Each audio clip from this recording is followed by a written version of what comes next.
My name is Garry Granger. I'm class of 1971.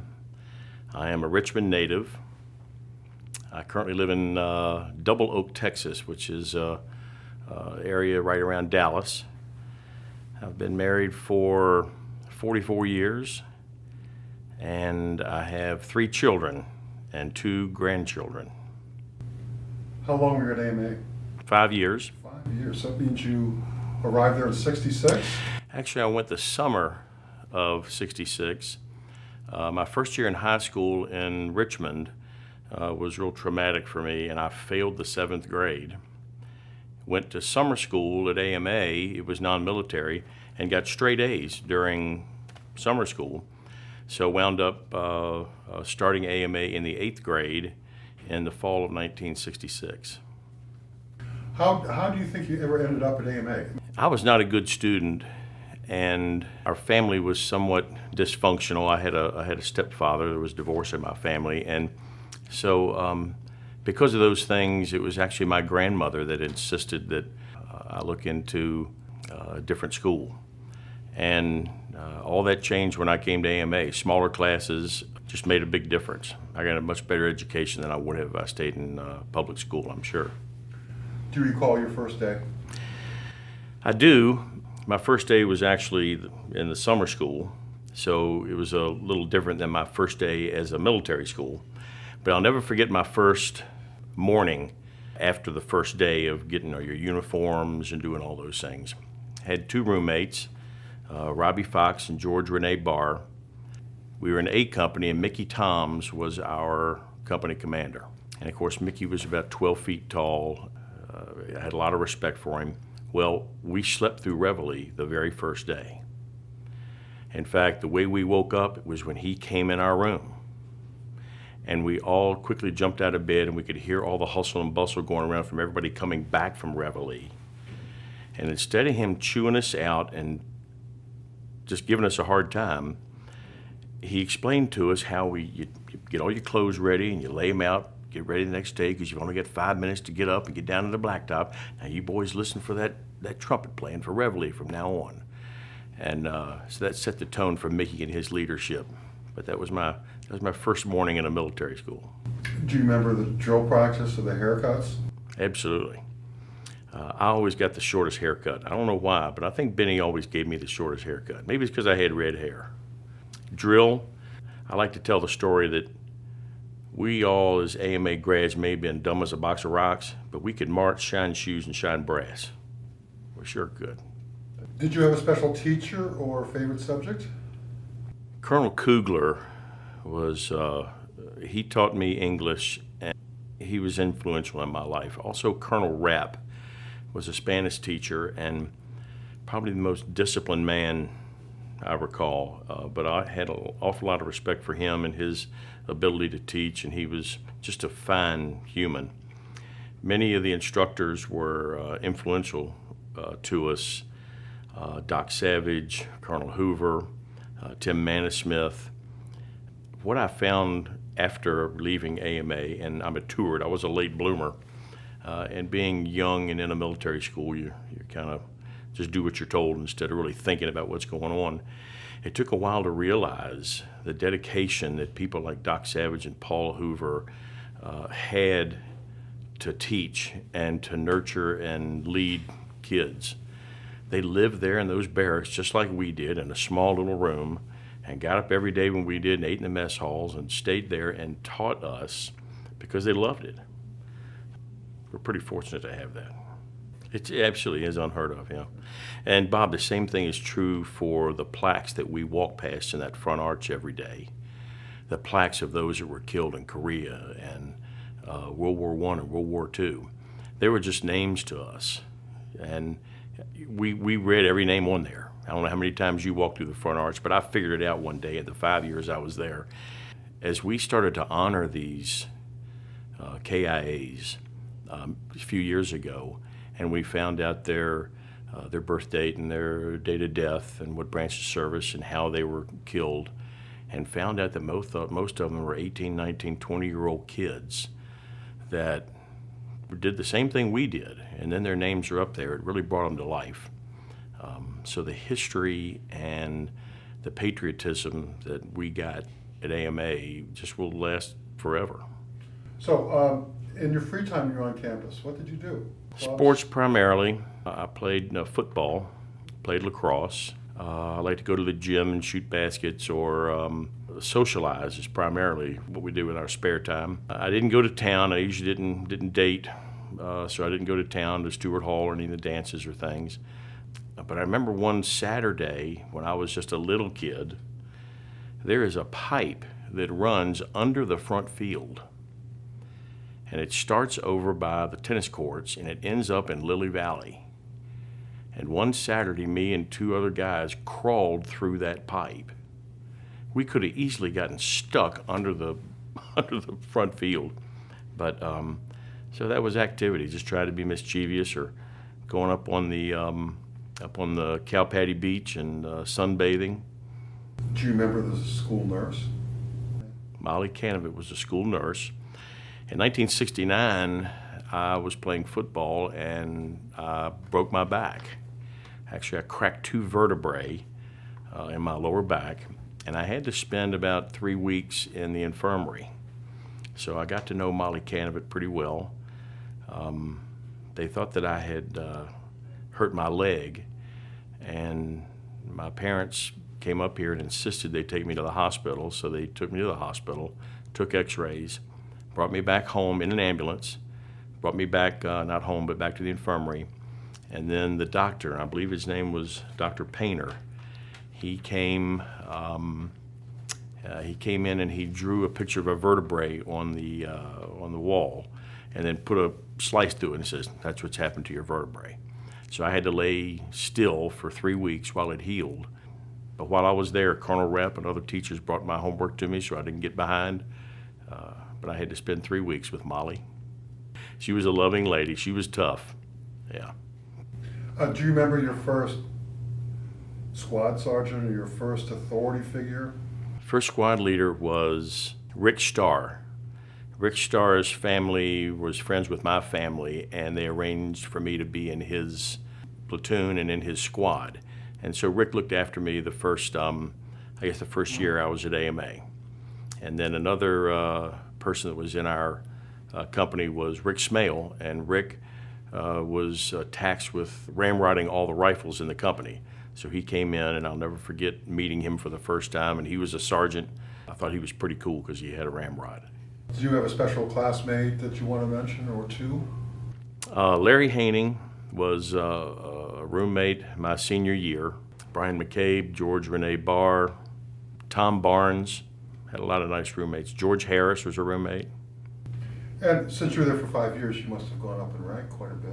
When you left as a senior, company commander? First lieutenant of C Company, and we won Best Company of the Year that year.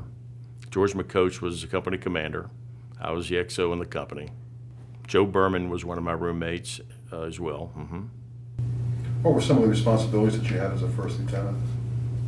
Taking care of the platoon, managing drill, just keeping track of everyone. We had a good group of guys. Graduated in 1971. 71. How did you celebrate? We celebrated graduation as soon as it was over by just hugging all the guys that you became real good, close friends with. In fact, there's a picture in the 1972 recall of my graduation day, and I'm hugging Doug Pennock and Mark Femright, and we have tears rolling down our cheeks.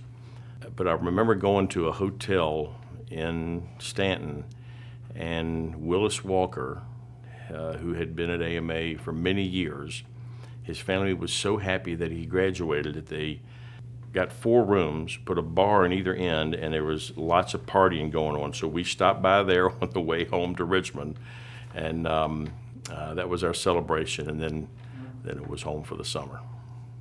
Willis Walker, a very unique man. Yeah. Yep. Really was older than the rest of us. He knew an awful lot about a lot of things, and he's very opinionated. I'm not sure how many years Willis was there or how old he was when he graduated, but Needless to say, I believe he was just a few years older than the rest of us, and that made a big difference when you're in your teens and somebody's a few years older. Big heart, yeah. Still has a big heart. Cares about these relationships just like all of us do. Yeah. Talk about your family. Very blessed. I have more than I deserve. I have a wife who I met in August of 1971 at Ferrum College. I proposed to her in December, and I married her the following August. I knew her less than a year. We will celebrate 44 years here. We have 3 children, Heather, Stephen, and Matthew. Heather and her husband and daughter live in Memphis. Stephen and his wife and granddaughter live in Double Oak, Texas, near where we do. And Matthew lives in Denton, Texas, not far from us. So we're fortunate to have at least the boys there, and we see Heather several times a year. How did you end up in Dallas? I ended up in Dallas for work. I had been with a company for many years in Richmond, and then we merged with a company in Louisiana and Tennessee, so I moved to Louisiana. Then we built a processing plant in Texas, and so that's how I made it to Dallas. So what line of work were you in? In the food business, primarily growing and harvesting and distribution and logistics. I'm not in the corporate world any longer, but I have my own business and I have some clients, and I help people with their businesses, but primarily food related. What was the most distasteful task or duty or memory? Probably what I hated most about being a cadet was not having rank, not being able to be pushed around and told what to do by others. So my mission was, I want to be the guy that's going to be a leader instead of having been told to follow others. In my business career, I always held those that were my bosses to a high standard. I was tough to manage. I didn't like to be managed, and B, if you were going to be my boss, you better be really good, because I'm going to test you. And it's not something I did intentionally. It's just I expected a lot of those that led me. And I think that was instilled in me at AMA. The people that led me at AMA, by and large, deserved to be there. And so I expected the same thing in the civilian world. I got back involved in AMA after I graduated, probably in the mid-'80s. So I was absent for about 10 or 12 years. And found that the Alumni Association needed volunteers. It needed a lot of structure. We were a young organization. It was started your year, 1970. So by the mid-'80s, it was primarily folks from the 50s that were managing the Alumni Association, and there weren't any younger classes. So I got involved and served on the board. I was the one that suggested we have a golf tournament and organize that, and that was probably the first thing I did is to manage anything in there, and then became a vice president of the association, and then president of the association, and was ex officio of the foundation when we started the foundation. And I was fortunate enough to be part of the leadership that was involved in creating the museum and the foundation and working those organizations together to reach out and find alumni and get them involved. It was a lot of fun. We had an awful lot of people contributing a lot of time and energy. You know, we're a dying organization. We haven't created alumni in many years, and although those, every year it gets harder and harder. Our organization is diminishing. We are a 501c3, so everything that's done is done by volunteers with the exception of one paid employee. We've tried many things to get people involved, direct mail, phone calls. I believe, and they've been effective. They haven't been as effective as we've wanted. The best way to move forward with our diminishing ranks is personal contact. Arming a handful of alumni with passion and tools to go and visit the folks that haven't been around for a while and ask them for their involvement, whether it's personal, financial, I believe is the last hope to engage all those that have not been back or involved for many years. What are your memories of the mess hall? Shiny floors, quick eating. My first year, we didn't have to eat square meals, so I avoided that. But a funny story, I was a cadet waiter for a while in my first year, and my company commander was, perhaps this was my second year, Alan Poole was a company commander. Anyway, I was the cadet waiter for his table. Well, Alan was religious, and he would say the blessing almost every night. I could probably repeat what he said because he had the same prayer every time. Well, he shocked me one day, and this became normal after that. After he said his prayer, he's walking back towards the table, and of course I was staying at attention next to his table, and he sat right at the front of the table, and he removed his saber. He's going to sit down and threw it to me. And I guess he just knew I was coordinated, and I caught his saber and leaned it up against the wall, pulled his chair out, got him in, and then went and got his food. But that's a heck of a thing to do to test somebody's reflexes.